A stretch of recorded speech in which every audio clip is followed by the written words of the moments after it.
এখন বাজারে কচি এঁচড় উঠেছে, এঁচড় আনো আর এই রেসিপিটা বানিয়ে ফেলো, স্পেশাল মশলা দিয়ে বানিয়েছে।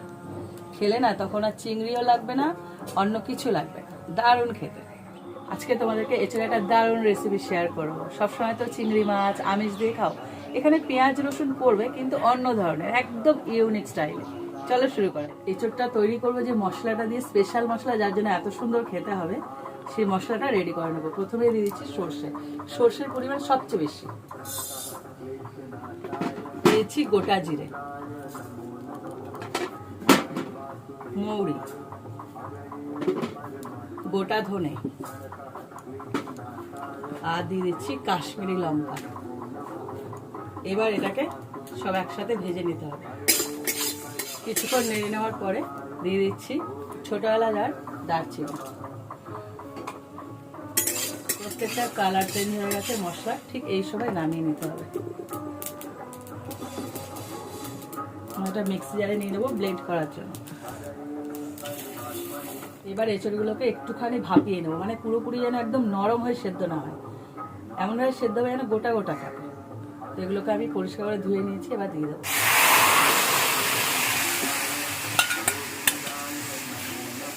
একটু লবণ আর হলুদ দিয়ে দেবো।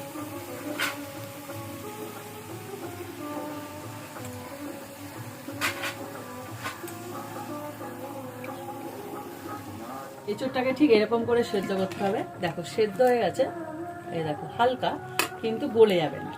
এবার এটাকে নামিয়ে রাখবো। এবার কড়াইতে দিয়ে দিচ্ছি সর্ষের তেল। এটা সর্ষের তেলে করবে, তাহলে খেতে খুব ভালো লাগবে। তেলটা পুরোপুরি গরম হয়ে গেছে, আলুগুলোকে ভেজে নেবো। ডুমো ডুমো করে আলু কাটা হয়েছে।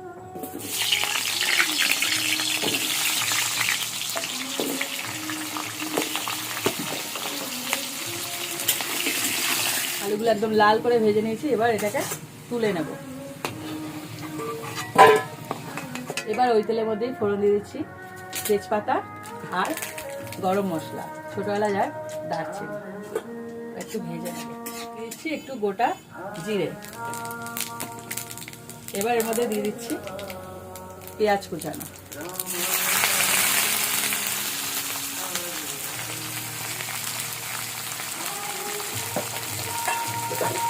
এবার এটা একটু ভেজে নেব। যে মশলাটা করেছিলাম সেই মশলাটাকে এর মধ্যে ঢেলে দিচ্ছি। এবার এই মিক্সির মধ্যেই যে মশলা লেগেছে তার মধ্যে আমি আর একটা মশলা রেডি করব।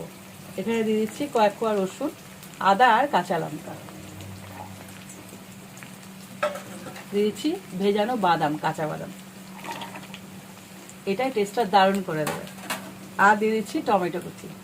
পেঁয়াজটা পুরোপুরি ভাজা হয়ে গেছে। এবার এর মধ্যে দিয়ে দিচ্ছি যে মশলাটা রেডি করলাম, ওই মশলাটা।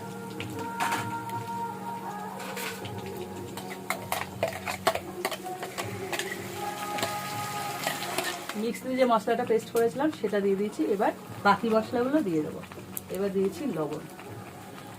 এঁচড়ে না লবণ দেওয়া আছে, সে আন্দাজে লবণটা দিতে হবে। হলুদ গুঁড়ো,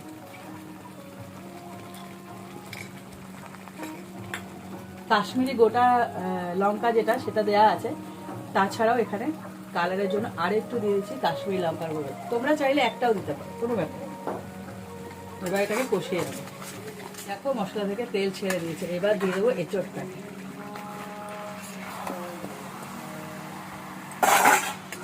এবার এঁচড়টা দিয়ে ভালো করে কষাতে হবে।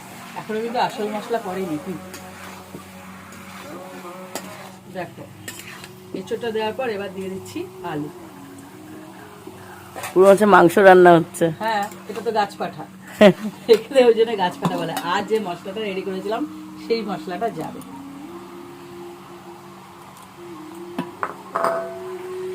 চারিদিকে তো মমা করছে গন্ধ, মশলার ফ্লেভার ছড়াচ্ছে। হয়ে গেছে। এবার এর মধ্যে দিয়ে দেবো জল।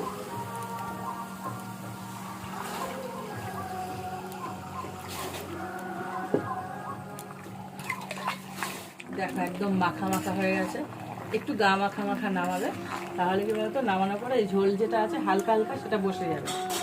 আর যেটা না দিলে এটা ব্যালেন্সটা হবে না, সেটা হলো চিনি।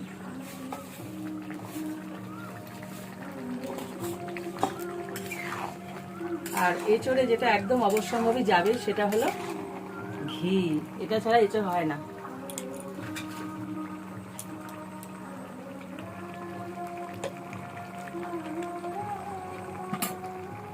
ব্যাস তৈরি হয়ে গেল।